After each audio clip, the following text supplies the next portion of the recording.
Hey there, curious minds. Welcome back to the Deep Dive, your shortcut to being well-informed. Today, we're diving into something really fundamental. It affects pretty much everything engineered around us. Think about, the plastic on your snacks right up to airplane wings. We're talking about material failure. Our mission today is basically to unpack Chapter 8, Failure, from Callister and Rethwish's big material science book. Think of this as your last-minute lecture. We're going to demystify fracture, fatigue, and creep. We'll explain the key ideas, the terms, the examples, so you can really get a handle on these critical concepts, without needing the book right in front of you. Exactly. And understanding why and how materials fail, well, it's not just for material scientists. It's crucial for really anyone looking to design or build safer, more reliable stuff, or even just to understand the world a bit better.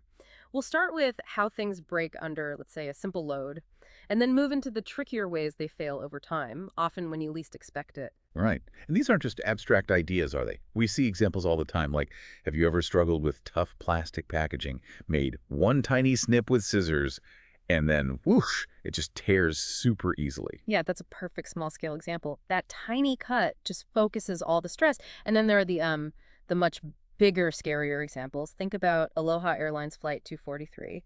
A huge piece of the fuselage just ripped off mid-flight. That was fatigue and corrosion working together. Wow. Or, oil tankers suddenly splitting in two in cold water because the steel became brittle. These aren't just like unfortunate accidents. They're case studies in why understanding failure matters so much. We're talking lives, money, essential services. So for engineers, anticipating failure, planning for it, understanding it, Right. it's a core responsibility, really. This deep dive is about giving you that foundation. So, okay, let's get into it. Let's start with the basics, simple fracture. What is that exactly?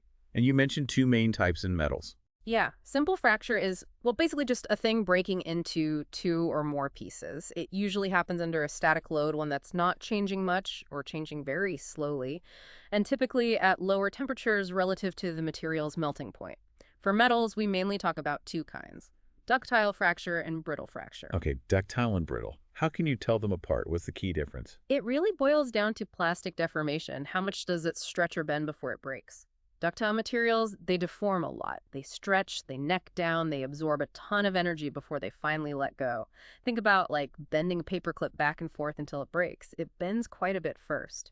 Brittle materials, though, almost no plastic deformation. They absorb very little energy. They just reach their limit and snap. Clean break, like glass. Okay, that seems pretty clear. But why is ductile fracture almost always what engineers want in a design? Seems obvious, but what are the reasons? Oh, it's hugely important for safety. First off, ductile fracture gives you a warning. That stretching, that bending, you can often see that failure is coming. It gives you time to react, maybe take the part out of service. Ah, a heads up. Exactly. Brittle fracture, it's sudden, catastrophic, no warning at all. Second, ductile materials are generally tougher. They just require more energy, more work to actually break them. And here's a key thing. Ductile cracks tend to be stable. They won't grow unless you increase the stress. Brittle cracks are unstable.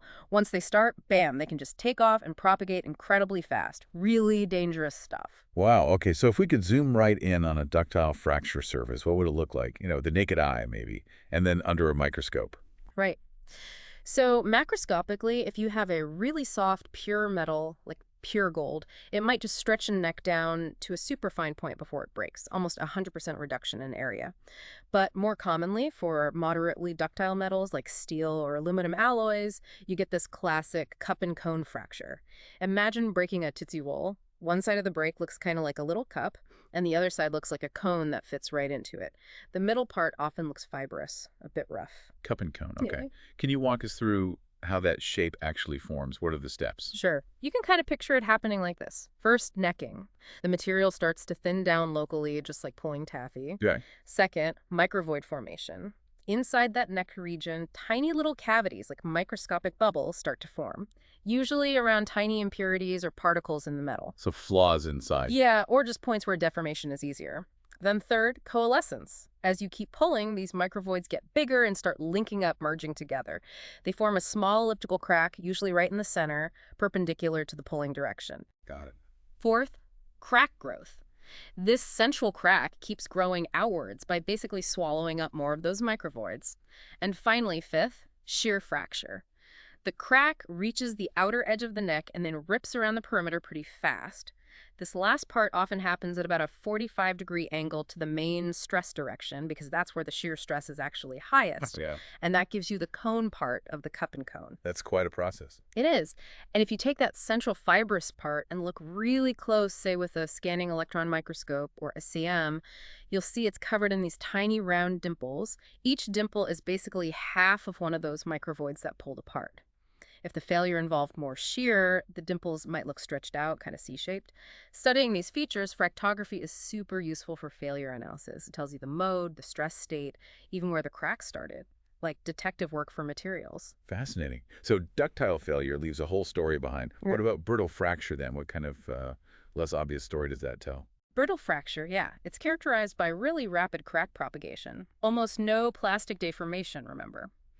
The crack path is usually pretty straight, perpendicular to the tensile stress, so the fracture surface looks relatively flat and clean compared to the rough ductile one.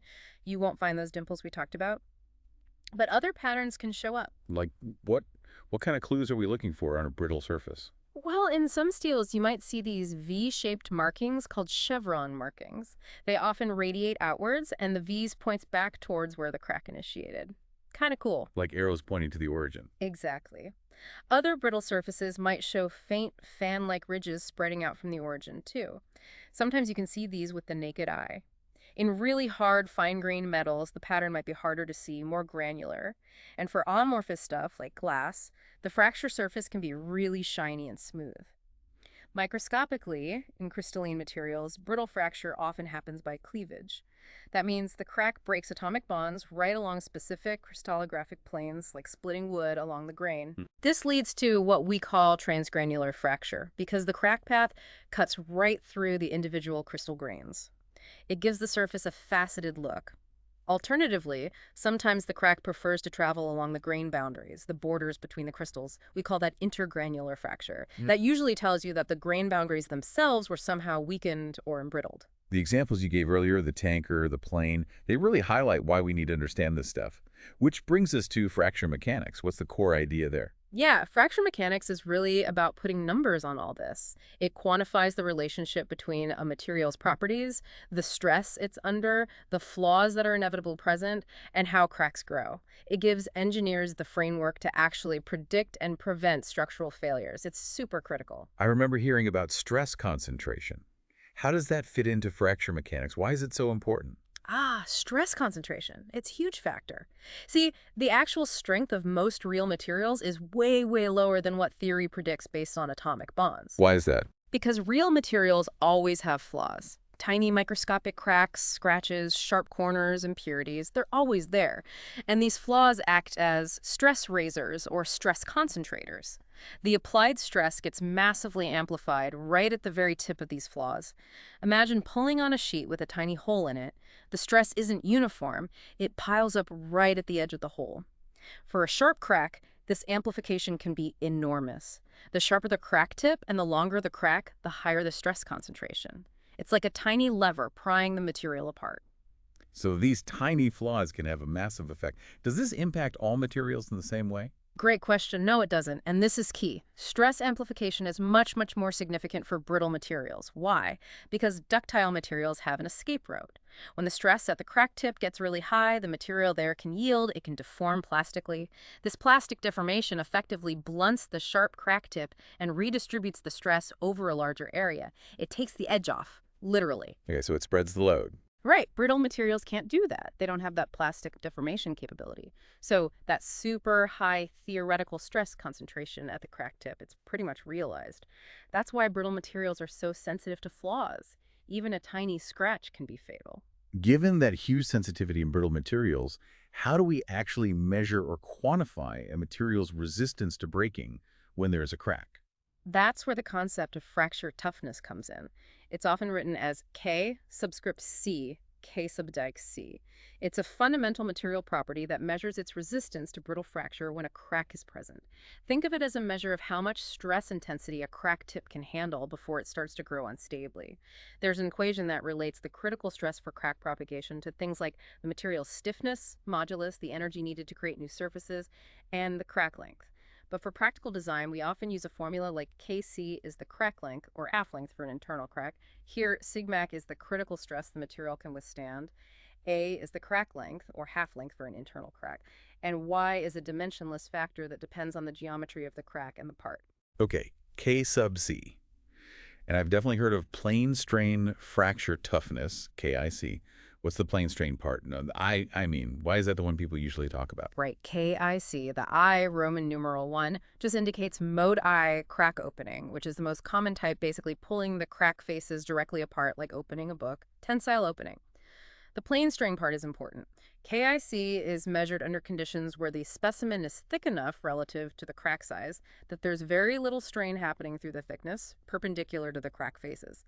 This plane strain condition represents the most constrained, most severe situation for the crack tip, leading to the lowest, most conservative value of fracture toughness. So like the worst case scenario toughness. Exactly. That's why KIC is considered a fundamental material property and the value engineers typically use for design calculations. It's dependent on temperature, how fast you load it, strain rate, and the material's microstructure. Generally, KIC goes down as temperature drops or strain rate increases.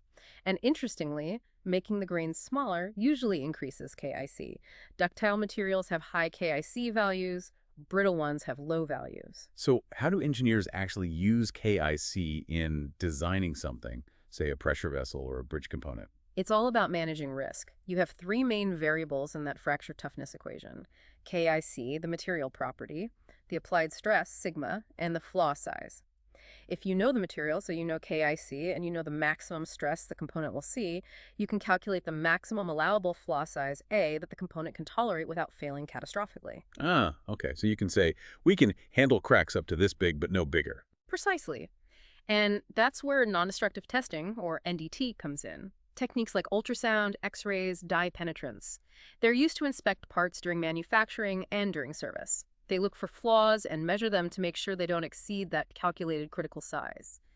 Think about inspecting pipelines for cracks using robotic crawlers with ultrasonic sensors. That's fracture mechanics in action, preventing disasters. Sometimes engineers even design for leak before break. The idea is that if a crack does form, it's designed to grow through the thickness of the wall and cause a leak before it gets long enough to cause a sudden catastrophic rupture. The leak is the warning sign. That's clever. Okay, so that's the theory and application. But how do we actually measure these properties in a lab? Sounds like more than just a simple pull test. Yeah, it's definitely more involved for KIC testing. Standardized tests, like from ASTM, use very specific specimen geometries with sharp pre-made cracks. They carefully measure the load and how much the crack opens. But long before those precise KIC tests were common, engineers developed impact testing. This was mainly to see how materials behave under sudden, high-speed loading, like getting hit with something. Impact testing, what does that involve? The two classic tests are the Charpy and the Izod V-notch tests. They're pretty similar in principle. You take a small bar of the material, usually square, and machine a specific V-shaped notch into it. This notch acts as a deliberate stress concentrator, simulating a flaw. Okay. Then a heavy pendulum hammer, starting from a known height, swings down, hits the specimen right behind the notch, and breaks it in one blow. You measure how high the pendulum swings after breaking the sample. The difference in height tells you how much energy the material absorbed during fracture. So more energy absorbed means tougher material under impact. Exactly. The Charpy and Izod tests just differ slightly in how the specimen is held and where it's struck. But the result is an impact energy value. These tests are more qualitative, though. Good for comparing materials or seeing the effect of temperature, but not really for plugging numbers directly into design equations like KIC. You mentioned temperature. I've heard about the ductile to brittle transition. Is that related to these impact tests? Absolutely. That's one of the main things these impact tests are used for, especially the Charpy test. The ductile to brittle transition is a phenomenon seen in some materials, most famously in many steels, especially lower strength ones. They might be perfectly tough and ductile at room temperature or higher, but as you cool them down, their toughness drops dramatically over a fairly narrow temperature range. They transition from ductile behavior to brittle behavior. So they suddenly become fragile in the cold. Exactly. If you plot the Charpy impact energy versus temperature, you'll see the energy value stay high at higher temps, then plummet downwards as it gets colder. Below this transition temperature range, the material breaks brittly, absorbing very little impact energy. This was a huge problem discovered during World War II with the Liberty ships. They were welded steel ships that performed fine in warmer waters, but some literally just snapped in half in the cold North Atlantic. Wow, that's a stark example. It really drove home the importance of this transition. You can even see it on the fracture surface from the Charpy test. Above the transition, the surface looks fibrous, dull, typical of ductile failure. Below it, it looks granular, maybe shiny, classic brittle fracture. So for structures using materials that show this behavior, it's absolutely critical to make sure they always operate above their ductile to brittle transition temperature, or use materials where the transition is well below any expected service temperature. And engineers can influence this transition.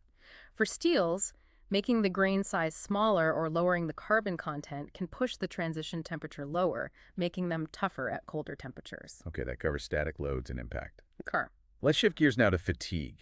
You said earlier this is a huge cause of failure, right? Oh, absolutely massive. Fatigue is estimated to be responsible for something like 90% of all metallic failures in service. It's the big one. It's failure that happens under dynamic, fluctuating stresses.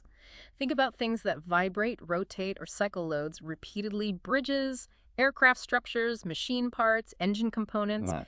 And the really insidious thing about fatigue is that failure can happen at stress levels much, much lower than the material's normal tensile strength or even its yield strength, the point where it normally starts to deform permanently. How is that possible? It's the repetition. It's called fatigue because it usually happens after a long time, many, many cycles of this fluctuating stress. The material gets tired. And critically, even in materials that are normally ductile, fatigue failure often looks brittle. It happens suddenly, without warning. Catastrophic. Okay, so fluctuating stresses. Are there different kinds of fluctuations we look at? Yeah, we classify them based on how the stress changes over time. You can have a reversed stress cycle, where the stress goes symmetrically from tension to compression and back again, maybe like a sine wave centered on zero. Or a repeated stress cycle, where it cycles, say, between zero and a maximum tensile stress, or between two different tensile stresses. It's asymmetrical. And then there's random stress, which is just irregular, unpredictable fluctuations, like gusts of wind on a structure. We use terms like mean stress, the average stress range, max minus min, stress amplitude, half the range, and stress ratio, min divided by max, to describe these cycles mathematically. Got it. So how do you test for fatigue resistance in the lab? A very common method is the rotating bending test. You take a cylindrical specimen, apply a bending load to it, and then rotate it. As it rotates, the stress on the outer surface cycles continuously between maximum tension and maximum compression. You run tests on multiple specimens at different stress levels and count how many cycles it takes for each one to fail. Then you plot the results on what's called an SN curve. S for stress, usually stress amplitude, on the vertical axis, and N for the number of cycles to failure, often on a logarithmic scale, on the horizontal axis. SN curves. And these curves show some really important differences between materials, don't they? They absolutely do. It's one of the key outputs. For some materials, like many steels and titanium alloys, the SN curve slopes downwards initially, but then it becomes essentially horizontal at a certain stress level. This leveling off stress is called the fatigue limit or endurance limit. Below this stress, the material can theoretically withstand an infinite number of cycles without failing by fatigue. That's a huge advantage for design. Infinite life, basically. Pretty much, yeah. Yeah. But many other common alloys, especially non-ferrous ones like aluminum, copper, or magnesium alloys, they don't show a distinct fatigue limit. Their SN curve just keeps sloping downwards, even at very low stresses and very high numbers of cycles. So they'll always fail eventually, if cycled enough. That's the implication, yes. For these materials, we can't talk about a fatigue limit. Instead, we define fatigue strength as the stress level that will cause failure after a specific number of cycles, say 10 million cycles. Or we talk about fatigue life, which is the number of cycles a material will last at a specific applied stress level.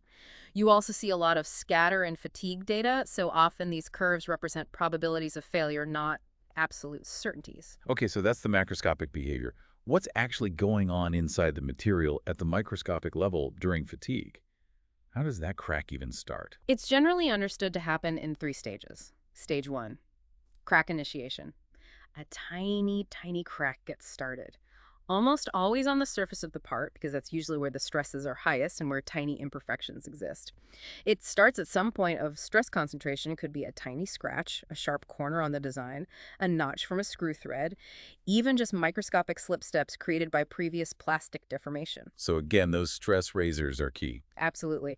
Stage 2, crack propagation. Once initiated, this tiny crack starts to grow, advancing a little bit with each stress cycle. It's slow and incremental at first. Stage 3. Final failure.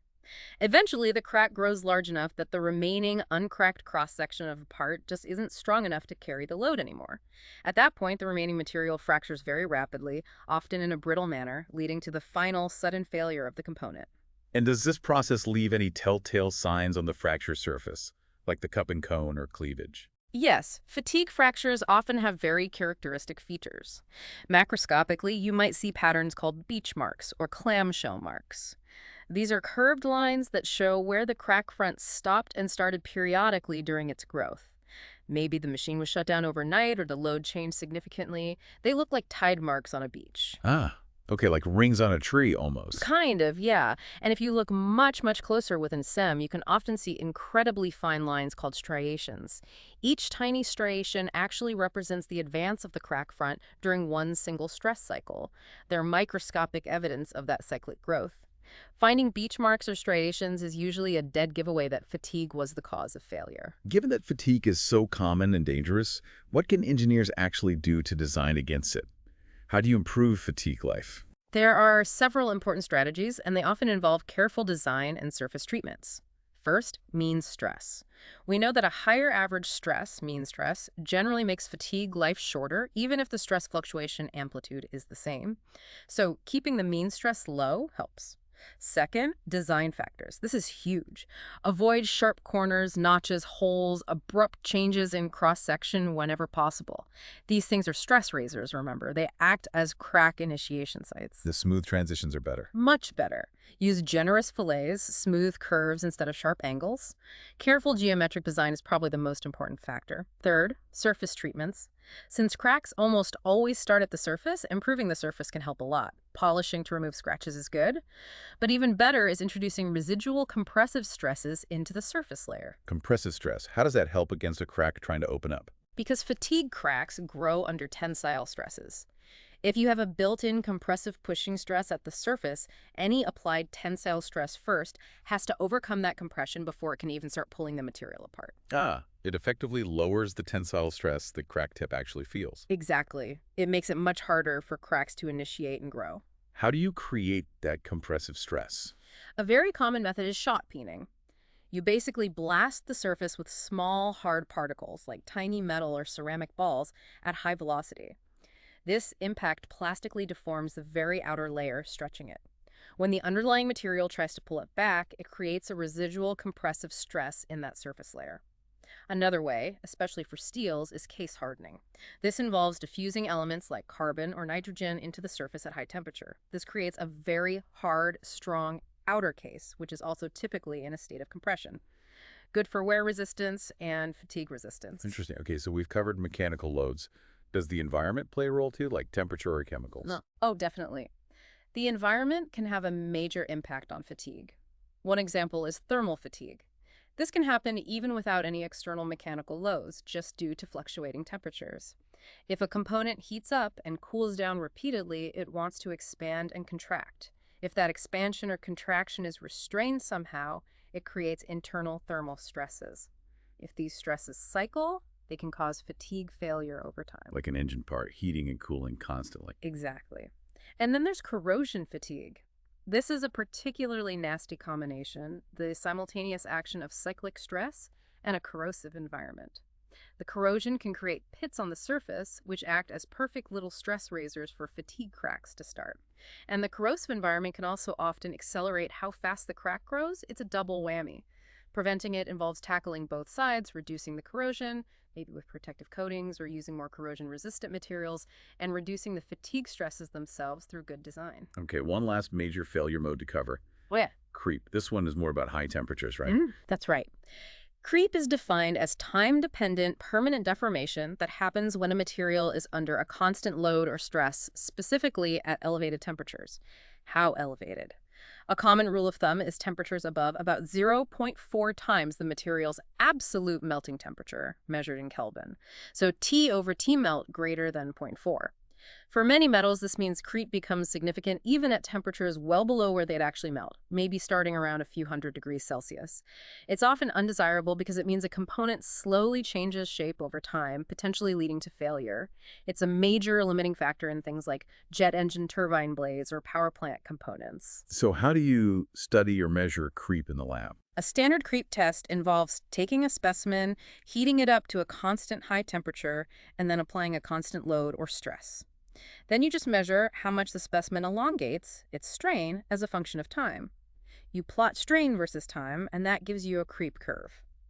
After the initial elastic stretch when you first apply the load, a typical creep curve shows three distinct regions. First is primary or transient creep. Right at the beginning, the creep rate, the slope of the curve, actually starts high but then decreases over time. The material is kind of work hardening as it deforms. Okay, it gets harder to deform initially. Right. Then comes secondary or steady state creep. This is often the longest stage where the creep rate becomes constant. The curve becomes a straight line with a steady slope. Here, the processes of strain hardening are balanced by recovery or softening processes that happen at high temperatures. The slope of this linear part, the steady state creep rate, is a super important parameter for designing components that need to last a long time under creep conditions. That makes sense. And the third stage? The third stage is tertiary creep.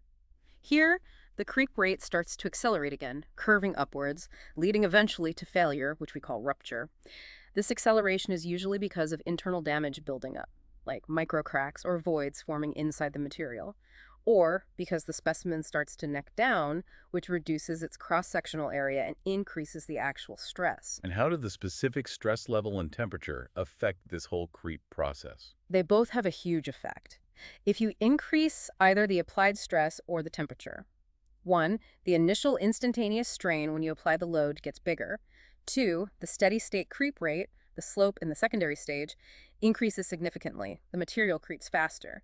And 3, the rupture lifetime, the total time it takes to reach failure, decreases dramatically. Higher stress or higher temperature means it fails much sooner. You often see this data plotted as stress versus rupture lifetime, or stress versus steady state creep rate, usually on logarithmic scales, showing clear trends for different temperatures. What if you need to know how something will behave for, say, 20 years, but you can't run a 20-year test?